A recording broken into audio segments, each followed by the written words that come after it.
Hey, to change password to your Gmail, all you have to do is just to click on the right upper corner on the settings icon. Then from here, select to see all settings. And now go into the accounts and import. From here, we can find change account settings and we can change password to our Gmail. So select this first option.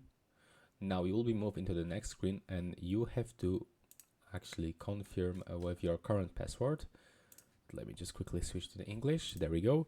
Now click next with your current password, and from this next screen you can actually create the new password to your Gmail.